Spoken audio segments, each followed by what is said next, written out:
Hello and welcome to Innovation Celebration, the show where we celebrate recent advances in science and technology, the people and ideas that make those possible, and the ways in which they enhance human flourishing. I'm Thomas Walker-Werth, and today I'm very excited to have as my guest Dr. Robert Zubrin. Dr. Zubrin is an aerospace engineer, president of Pioneer Aeronautics, and founder and president of the Mars Society, author of numerous books and television appearances, an all-round advocate of space exploration and colonization. Dr. Zubrin, welcome. Thanks for inviting me. It's a pleasure to have you here. So I wanted to start off. I've been reading your book, The Case for Space, recently, and in that you talk a lot about how freedom, both freedom in the society and freedom economically, is important for scientific development, and specifically about how the private sector getting more involved in spaceflight has advanced it technologically over the last 10 to 20 years. So could you tell us a little about what you think the role of private companies is in space and how you see that going forward, or how much of a transformation companies like SpaceX have made versus how it was before when it was all government dominated? Sure. We have a revolution in spaceflight going on right now, and it is being caused by freedom. That is, freedom as manifested through free enterprise and the creativity that it brings to bear on any problem that it faces. The cost of spaceflight was astronomical at the time of Sputnik, and by the time of the moon landing, 12 years later, it was still rather high, but it declined significantly to about $10,000 a kilogram. But it stayed there, $10,000 a kilogram, for the next 40 years. It was still $10,000 a kilogram in 2010. It was like a law of nature, a law of physics. But since 2010, as a result primarily of the innovations brought to bear by the SpaceX company, in introducing first the more commercial ways of doing business, then the partially reusable Falcon 9, then the still more reusable Falcon Heavy, which reuses 27 of its 28 engines. The cost of space launch has declined from $10,000 a kilogram to $2,000 a kilogram, and that's just in the past decade. And now, of course, they're working on Starship, which promises to bring the cost of space launch down to $400 a kilogram and possibly $100 to $200 a kilogram. And so this is extraordinary. Starship, a fully reusable, rapidly reusable, mass-produced surface-to-orbit system with 100-ton to LEO range, basically in the Saturn V class of capability, but 1% the cost. And this is going to make possible extraordinary things in space. It will make real the vision that people had of orbital research labs, which NASA put forth with the space station space shuttle combination, but far too expensive to actually implement, and also too cumbersome in terms of the regulatory environment and the totally non-commercial environment. But now it'll happen. And, the International Space Station costs like $100 billion to create. Well, it's going to be possible for companies to create orbital research labs, their own space stations, for less than $100 million. Now, $100 million is not pocket change, but it's well within the budgets of a Fortune 500 company.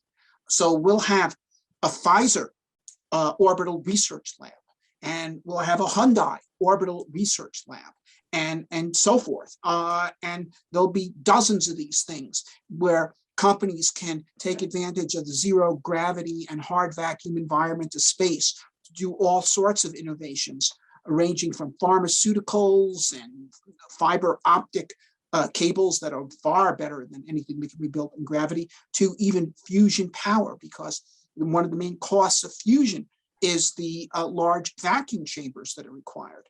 And that vacuum is free in space. And this is going to happen. And then not only exploration missions to the moon and Mars, but settlement. Because here's the thing, if you have reusable space launch vehicles, that means you also have used space launch vehicles. And so if it costs Musk's $10 million to build a Starship and he sells them for 20 million new, they'll probably be available for 5 million used. So if you and your 100 friends want to launch a Mars colony, 100 people into $5 million, $50,000 each, to buy the Starship and take it with you one way to Mars and keep it there for starter housing, or to, after you build your houses on Mars, to use for transport on Mars, transport to orbit, asteroid mining, anything you want to do. So, you know, that's what we're looking at here. And there's really a very interesting speech that I'd like to refer people to, and perhaps you could provide a link to it in this video. It was given in 1876 by Colonel Robert Ingersoll to a group of veterans of the Union Army.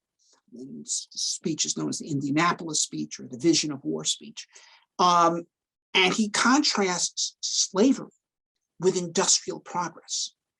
And he says, we don't need slaves anymore because we make the steam hammer and fashion what we need. We make the lightning run our messages for us. We, you know, in other words, all these incredible innovations that were becoming apparent by the late 19th century were making brute human existence, slavery, and similar conditions unnecessary. And this is, where did these machines come from? They came from free labor and free thought.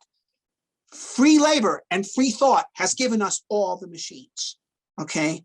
And it is free labor and free thought that has now opened up the possibility of the human settlement of space.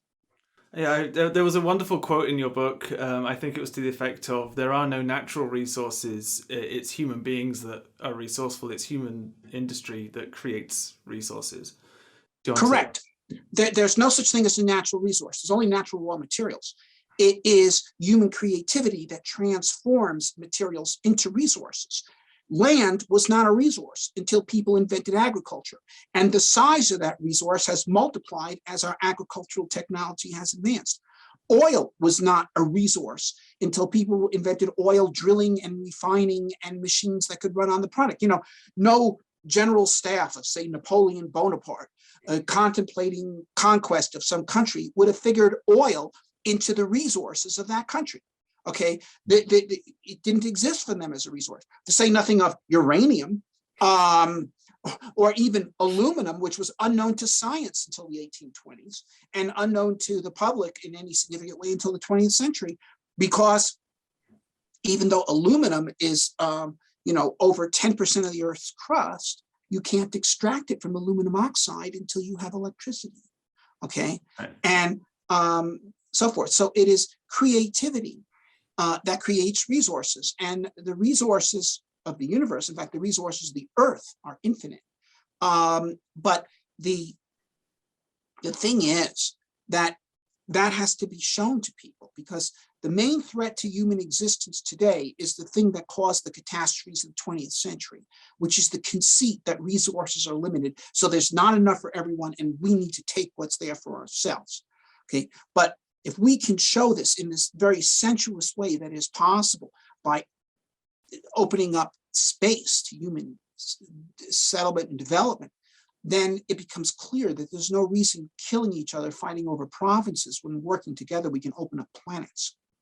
Yeah, you talk as well, because you're saying about how, you know, space is going to bring us a lot of scientific advancements. Like, I'm really excited about the Axiom Space Research Lab that will, you know, make that science possible. But there's also the freedom advantage of space development in reopening frontiers.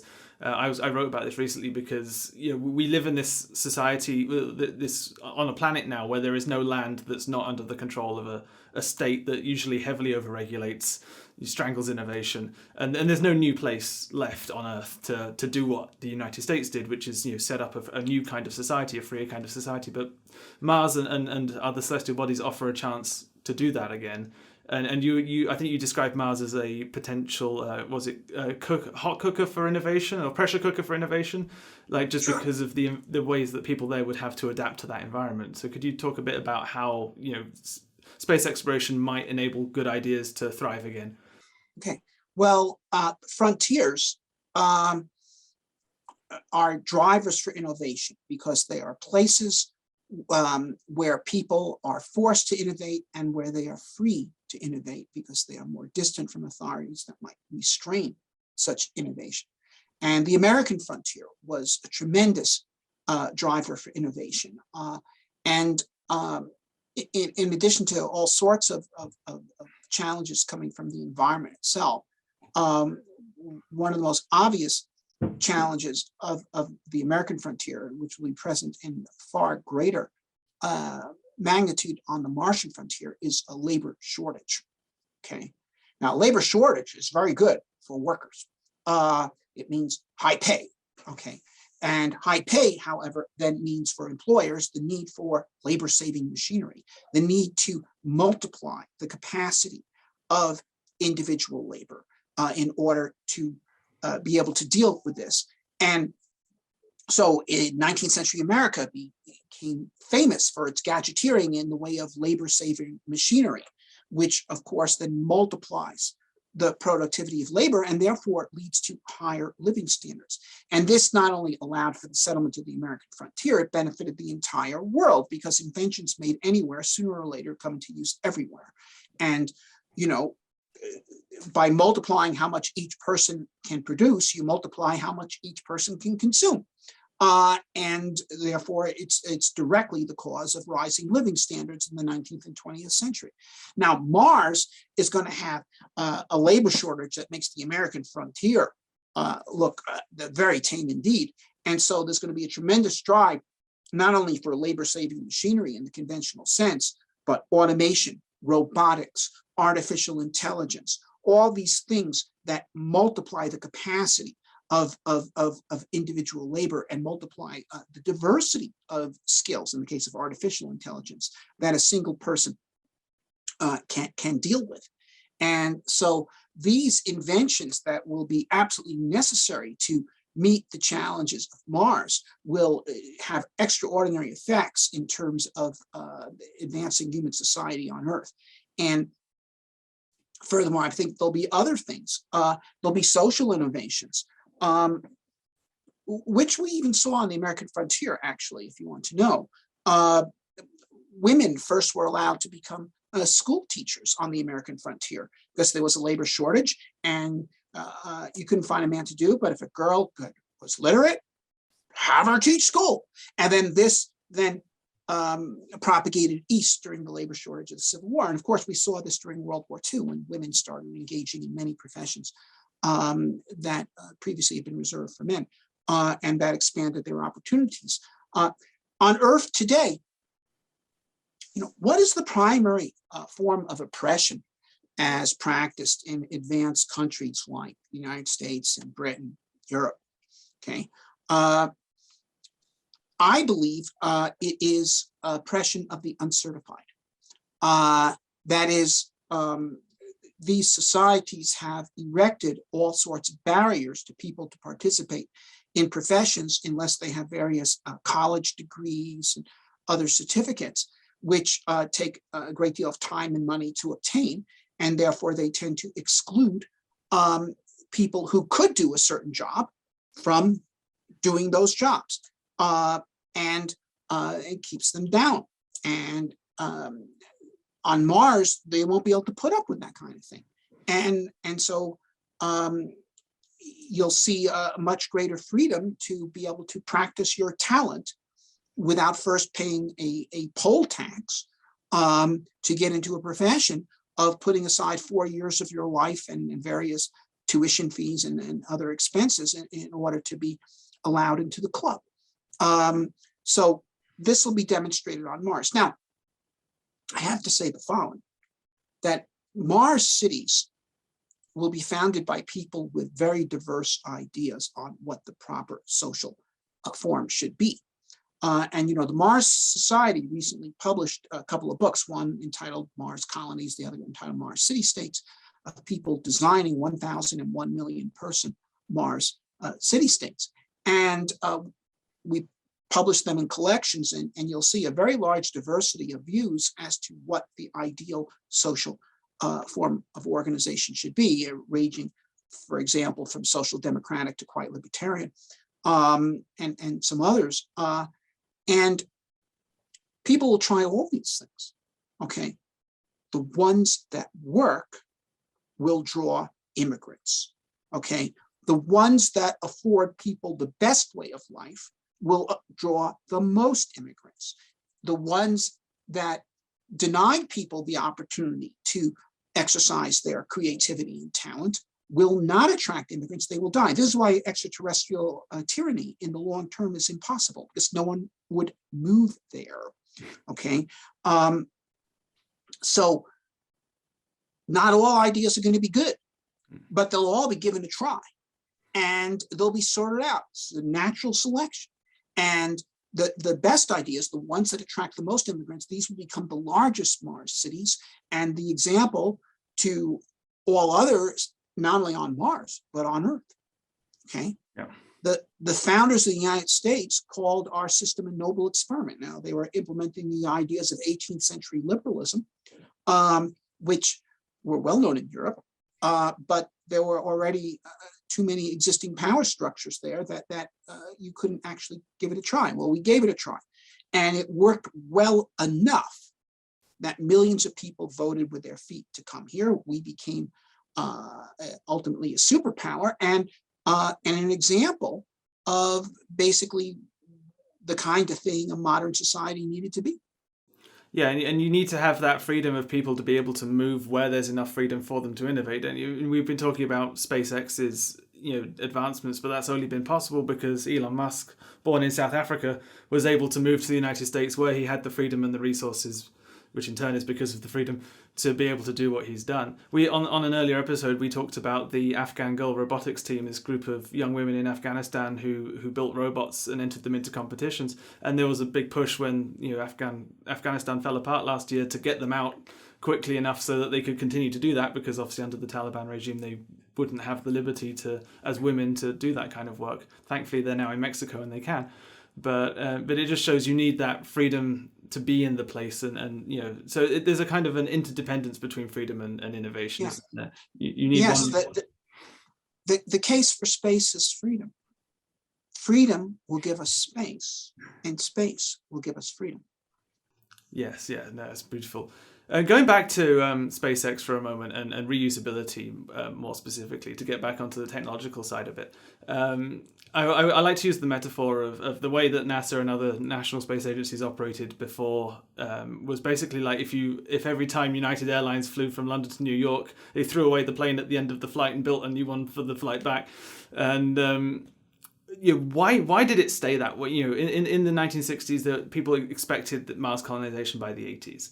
And when we talk about it now, it's easy to be pessimistic and think, well, it didn't happen then. Will it happen this time? Why did it fail to happen for so many decades? Why did we end up with the shuttle instead and all its failings? Well, Apollo succeeded, and it was certainly a government-led program, although it worked better than the Soviet government-led program, because it could take advantage of far greater creativity in our industrial sector. So while it was government-led, it was free enterprise supported, and it succeeded.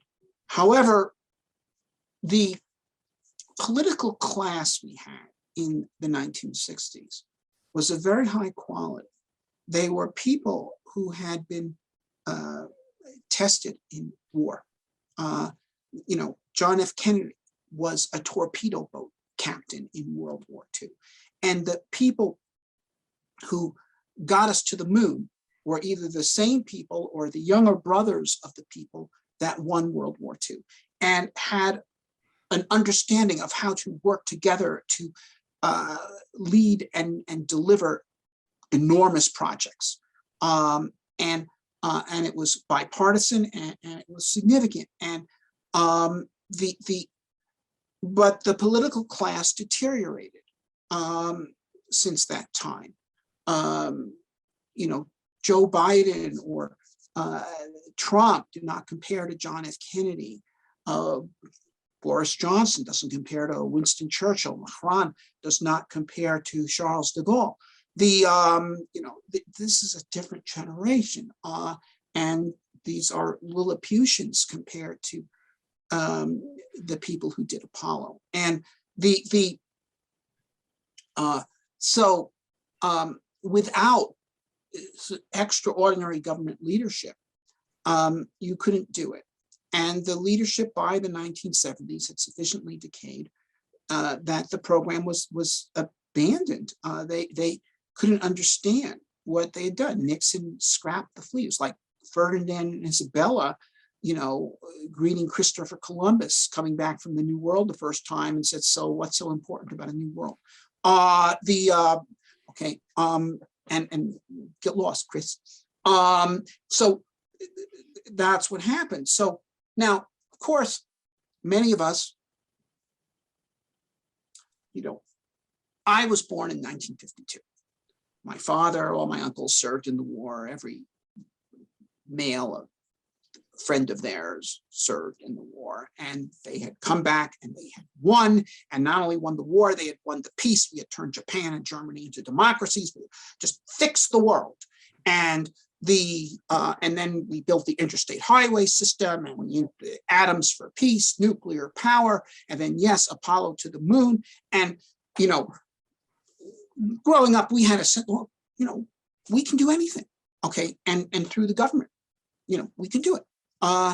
And so when the program began to fall apart in the 1970s, many of us, including me, still had hopes, well, this is just a temporary aberration. We can get this thing back together again. But it didn't happen. Or in the 80s, didn't happen, okay? And by the 90s, many of us started to say, well, maybe if the government's not going to do it, we need to do it ourselves. And there were a number of unsuccessful attempts to start private space launch companies and things like this. And then finally, by 2001, the idea met the man who had both the financial resources and the business talent to actually succeed at doing that. Victor Hugo said, nothing can stop an idea as time has come. And that is true if the idea has messengers that can spread it around enough. And I'm proud to say that the Mars Society had a significant role in spreading this particular idea and recruiting Musk to the calling, to making Mars his calling. And I don't want to take away anything from what he's accomplished, because he's done it. All we did was recruit him. But he and his team are motivated by this vision. And this is important to understand, okay? Because some people have too crude an understanding of free enterprise and think it's all done for money, okay? It's done with money, and it's done through a process of finding a way to make a profit doing something. But many new things are motivated by vision. And the genius of the free enterprise system is it allows individuals who are recruited by a vision to attempt to implement that vision without needing a government's consensus behind it, okay? We don't need to get all of Congress to agree that reusable space launch vehicles are necessary. If one person thinks they're necessary and can mobilize the capital to try to do it, in defiance of all the wisdom of all the experts and all the Wall Street advisors and government officials and so forth, and which is what happened. So we spread the idea around. Of course, other people also spread this idea around, and science fiction writers, Arthur Clarke, all had a role. I mean, Arthur Clarke recruited me. But you spread the idea, and then it recruits the talent to its banners to implement the idea. And that's what happened. Yeah, there's a number of problems with government leading things, but a couple of them that jump to mind here is that firstly, you're stuck with what they think is the right way to do things, and there's no room for that competitive innovation, and then also you have this because it's funded by force. Effectively, it's funded by money that they've taken and that they get to use however they like. There's this mindset that the money's always coming as long as you keep the politicians happy. And so that's you talk about, I think, cost contractor funding and the problems that caused during the shuttle program leading up to the Challenger disaster, obviously, because of the corner cutting and the overbidding that went on there. So can you talk a little about how that sort of crony involvement of of government in procurement has held us back all those years? Okay, well, government, to be fair, has two different modes of operation. There are purpose-driven programs and there are vendor-driven programs. Okay, now a purpose-driven program spends money to accomplish a goal. A vendor-driven program establishes a goal for the purpose of spending money. So these are two different things. Now, Apollo, and it's like anything else, there's plenty of imperfections in how Apollo was done. But overall, it was a purpose-driven program. Okay, its purpose was to astonish the world of what free people could do by getting people to the moon and back before this decade is out. And there was only limited toleration for bullshit. Okay, and there are all sorts of people that try to insert bullshit into Apollo, that try to say, oh, you can't go to the moon until you have a space station. You can't go to the moon until you have nuclear rockets. You can't go to the moon until you have a Saturn IX. There's always all these people that show up and say, you can't do your program until you do my program. But because Apollo was purpose-driven, as they said, go away. We're going to the moon. Okay. Now, without a clear purpose, however, if you have a program that does involve a great deal of money, as the manned spaceflight program does, then it becomes not about purpose, but about the money. And now it becomes, well, we like the money, give us our share. And if you have a democracy, or even, frankly, a system like they have in China or Russia or something, basically through whatever channels of influence people have, they insert a requirement into the program that it give them money. And the program as a whole develops a requirement that it gives a lot of people money. So it develops a constituency for the program, okay, by the fact that it distributes money. So it becomes a constituency-driven program, not a purpose-driven program. Or to put it in its simplest form, it becomes a vendor-driven program. So it's like trying to run a business with your vendors controlling your spending decisions. Okay, now I run a business. I have a small aerospace company, and I do make use of vendors for various parts, but I don't let them tell me how many parts I should buy. I decide how many parts I should buy, and I try to buy as few parts as possible, not as many as possible. Okay, so so that's the difference. And so you take the space station program. Okay, here's the secret requirements list to the space station program. It must take at least 30 years to build. It must cost at least $30 billion to build. It must involve at least 30 shuttle flights to build. Okay, and so if you come along with a plan for the space station that allows it to be launched in one launch, like the Skylab was, they say, no, we don't want to get this thing over. The whole point of this program is for it to go as long as possible and spend as much as possible. Okay, and so that's what happens. Without a clear purpose, a government-driven program can become a vendor-driven program, and the priorities are completely reversed. And then the particular form of the contracting involved is what's known as cost plus contracting, which was instituted by well-meaning reformers who saw aerospace and defense contractors making large profits on various procurements. Supply a fighter plane for this much and only costing them half that much to build it. Gee, this is 100% profit. That's unfair. 10% profit, we could see that, but 100 is ridiculous. So we're changing the rules. They can charge us what it costs plus 10%. At which point the aerospace company said, okay, we can deal with that. And they increased their costs because the higher their overhead was, the more money they could make by charging profit on top of that. So one of the first things that SpaceX did, even before they had reusable launch vehicles, is say to the government, we're not going to do cost plus contract. We're going to do fixed price. And the government said, well, how do we know you're not making excessive profit on it? And they said, it's none of your business. We will offer you a launch at a lower cost than what you're paying now. You should like that and not worry about how much money we're making. Okay, which of course is how things are done in the open market. When you buy something at the store, you don't check to make sure the company is not making too big a profit. You check to make sure that it's the best price for the item. Yeah. Yeah, you I think you talk a bit in the book as well about NASA's idea for how they're going to get to Mars through the Artemis program. Going to the moon first and then onto Mars, and that you don't think that makes any sense, and that going. Well, no, it doesn't make any sense.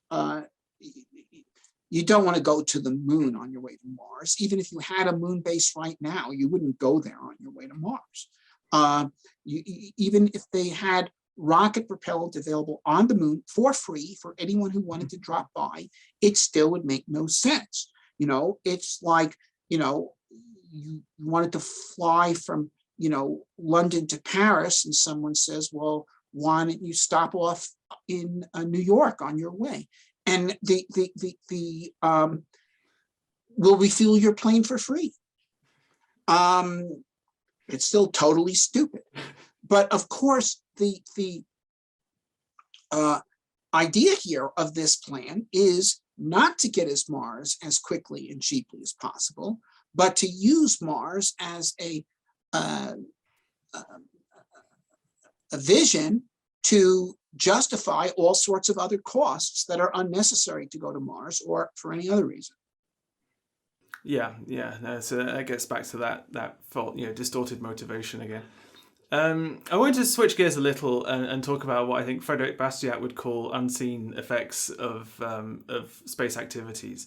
And two examples that come to mind from your book of how innovation can have unexpected benefits. One was when you were talking about Galileo discovering the moons of Jupiter and thereby helping humans navigate the Earth indirectly. And another is how you're saying how suborbital flights, like we're seeing with Blue Origin now, aimed at wealthy tourists, will hopefully give us a quicker way of going from London to Sydney in 5-10 years time. So could you talk a little about those less obvious benefits of spaceflight and Well, look, the most obvious unseen benefits of any form of exploration is knowledge. So here, astronomy gave us the ability to accurately navigate the world, calculating longitude using the moons of Jupiter as a universal clock. And in fact, our knowledge of physics has largely come from astronomy, everything from the laws of gravitation to nuclear fusion. And this is because the universe is the best lab there is. And so all sorts of phenomena that are not easily observable in a lab on Earth are observable in the universe. And there's no better place, for example, to do astronomy than space. The Hubble Space Telescope has made extraordinary discoveries. The Hubble Space Telescope, if it was on the ground, would be a third-rate telescope. It's about the size of the Mount Wilson Observatory Telescope in California, which is only being kept alive as a student instrument for universities to use. It's not in any sense a front-rank telescope. 100-inch telescope. But in orbit, it outclasses practically every other telescope humanity has. Well, imagine if we had telescopes in space comparable to what we now have on the ground in Chile, for example, this kind of thing, and which are 100 times the light gathering capacity of Hubble. The discoveries we can make, and believe me, there are discoveries waiting to be made. Our understanding of physics today is incoherent and incomplete, and not merely in the sense that physicists talk about, well, we haven't united gravity with quantum mechanics or something. There's fundamental phenomena that are not explained. For example, the existence of matter. Our current laws of physics say that matter and energy cannot be created, but they have been. Look, here's some. And so it's all around us. All around us, there's enormous unanswered questions, and they imply the existence of additional laws of physics that are not comprehended by our current textbooks. And if we can understand this, when you understand new laws of physics, that gives you new powers over nature. We're having this conversation here. You're in England, I'm in Colorado, and we're looking at each other and talking instantaneously. This is absolute magic to someone 200 years ago. Okay. And even though they were basically becoming aware of electricity, and 300 years ago, no question, total magic, no knowledge of electricity whatsoever. And because when you understand electromagnetism, as well as in the case of computers, quantum mechanics, then these sorts of feats of magic become possible. And nuclear power involves higher laws of nature than were known to the 19th century. And so we understand additional laws of physics. The possibilities are beyond imagination. And also, I must say, biology. Our understanding of biology right now is quite limited. And one of the reasons why it's limited is because we only are acquainted with one type of life. That is, all Earth life uses the same information system, RNA, DNA. So, okay, we speak English, we use the Latin alphabet. So do the French, Spanish, Germans, Poles. Okay, so if all you knew was American Europe, say Latin alphabet is the alphabet. Now, and that's how it works. But if you go a little further east, you run into the Russian alphabet, which is partially the same as the Latin alphabet and partially different, but it works on the same set of principles.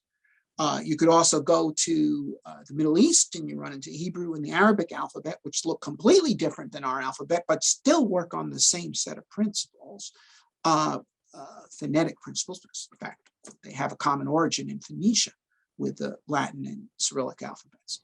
But the Chinese alphabet, now that is different. That does not have a common origin. It not only looks different than our alphabet, it works on a completely different set of principles. Yet you can do the same thing. You can write books in it. Okay. Now, other life, if we get further away from the Earth, where we can finally encounter life that does not share a common origin, terrestrial life, it will probably have a different information system and a different information processing system.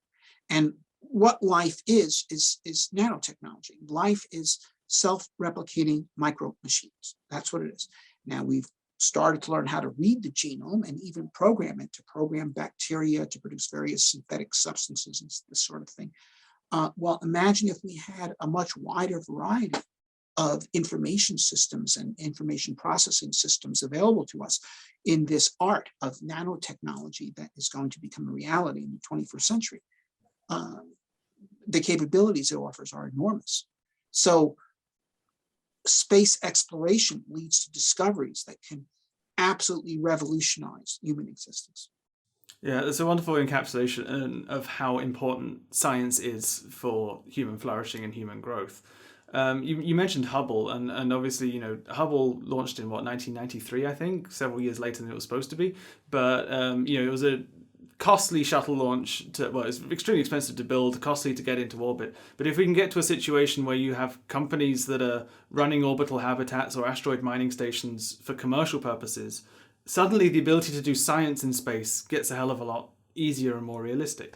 So, I wonder how much having the government doing the science is helping the science versus letting the corporations do what they want to do and then doing the science off the back of what they achieve, which then helps them achieve more, and it becomes this beneficial cycle of growth and progress. Well, they both help. Look, Hubble and now Webb, Hubble has been a success.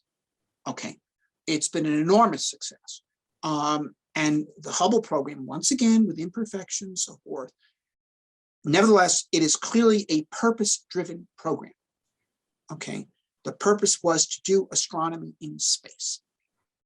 And okay, there are 5 shuttle missions that were devoted to launching, repairing, and upgrading Hubble. And that's out of about 130 shuttle missions. Of the remaining 125, I could identify 5 or so that had good purposes. The other 120 were just being done because we want to do a shuttle program and let's see if we can launch 6 this year.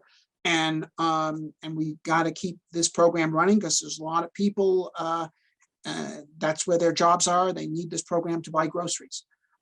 If the entire shuttle program, if all 130 launches had been as productive as the 5 that dealt with Hubble, then the shuttle program would be the best science program in human history.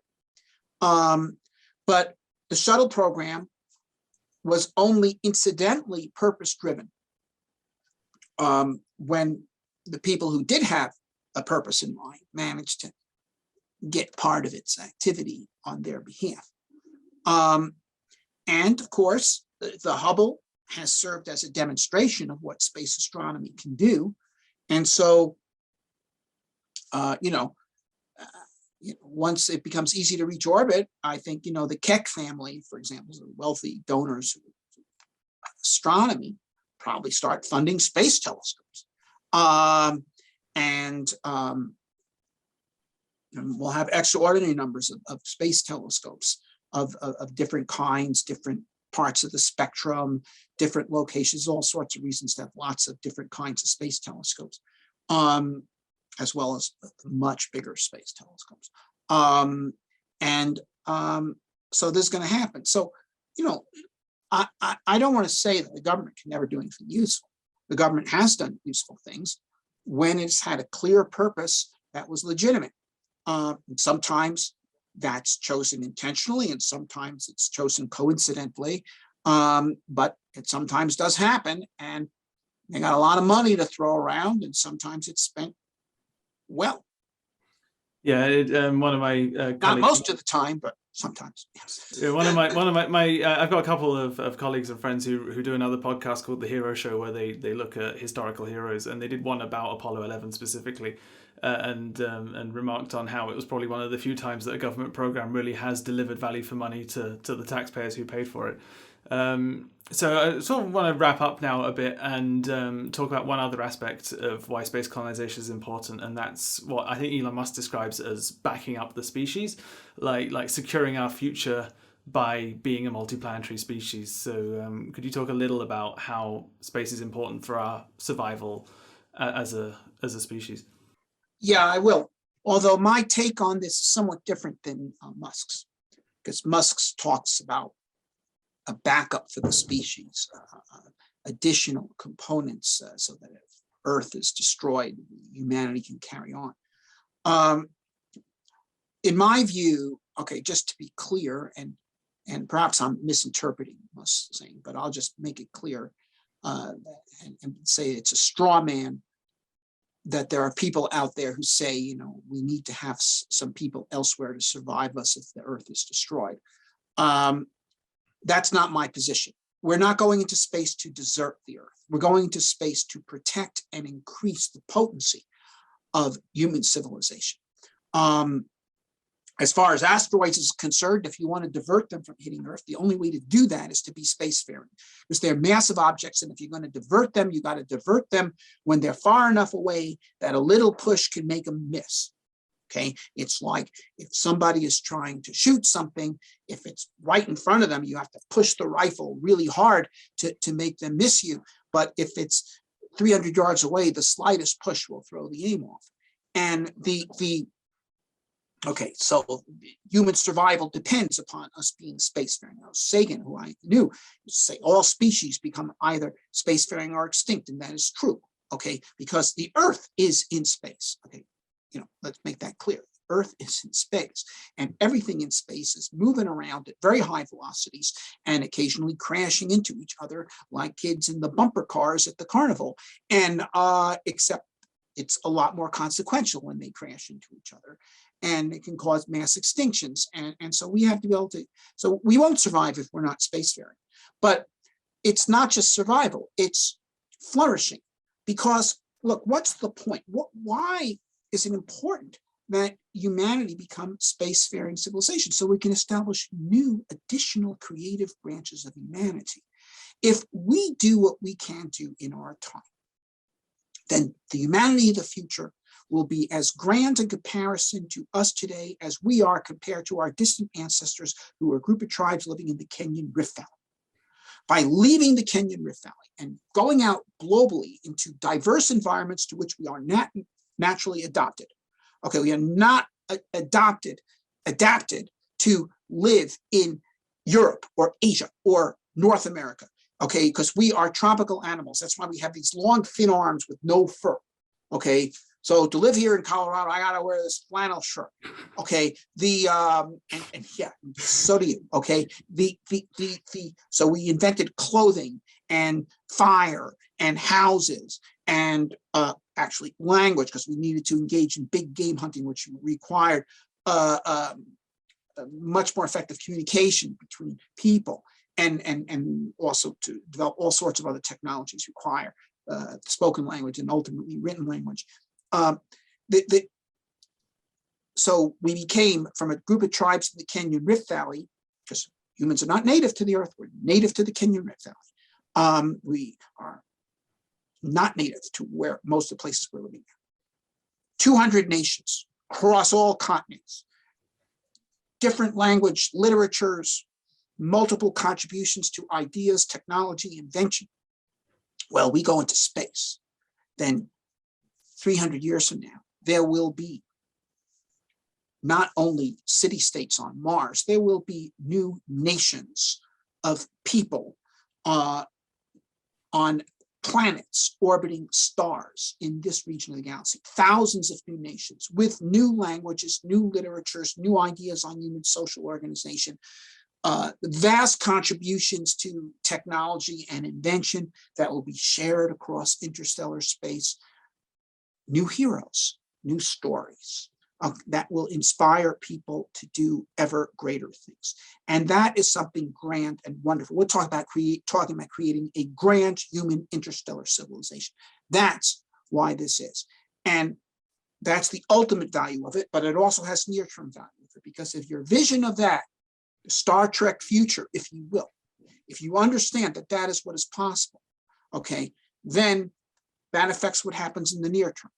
Once again, the major threat facing humanity today is not the things that are fashionable. People talk about climate change, resource exhaustion, overpopulation. Nonsense. None of those things. I mean, climate change is real, but if the world's temperature goes up another degree or two, it's not going to destroy civilization. Resource exhaustion is not real. Overpopulation is certainly not real. And certainly none of those things caused the great disasters of the 20th century. The great disasters of the 20th century were caused by the conceit that resources are limited. Okay, that's what caused Europe, which was actually living much better in 1914 than it ever had been in human history, nevertheless to destroy each other. And again in 1939, okay, and it could do it again, okay, due to this fiction that resources are limited and so we must take what is theirs before they take ours, okay? But if we understand that this kind of future is possible, okay, that we're not ultimately enemies of each other's friends, because inventions made anywhere become used everywhere. China is a great enemy. China is progressing madly right now due to inventions made in the West. But the West had its Renaissance and its scientific revolution, greatly facilitated by inventions like paper and printing that were made in China. Okay, so it's not true that it's a problem, ultimate problem for us, that the sons and daughters of Chinese peasants become scientists and engineers, because then China will start contributing on a per capita basis to human progress in a way comparable to the Western nations. Okay, and it's not true that Chinese living standards require suppressing Western living standards because otherwise there won't be enough oil. Bullshit. Western ingenuity is, well, not only involved in the progress of China now, but if we can develop fusion power, we can open up planets. What does that mean for them? So no point killing each other over provinces if by working together we can open planets. And that understanding comes from seeing it start to unfold and making it clear that the Star Trek future, the future of unlimited flourishing, can be made real. That was beautiful, and I really appreciated the distinction between Musk's back up humanity and your help humans flourish by becoming an interstellar species, because I think that actually integrates interestingly with what you were saying about the two world wars, in the sense that as well as your point about it's the conceit of thinking that resources are finite. I think a lot of what caused those world wars and a lot of the suffering in the 20th century was the idea that the group is more important than the person, that my country matters and not the well-being of human beings. And I think it's the same issue. It's this idea that humanity matters that Musk's perhaps advocating, versus your idea that we want human beings to have flourishing lives. And that was evident throughout your book as I was reading it, that human flourishing was always the goal, always the standard of value was how wonderful a human life can be.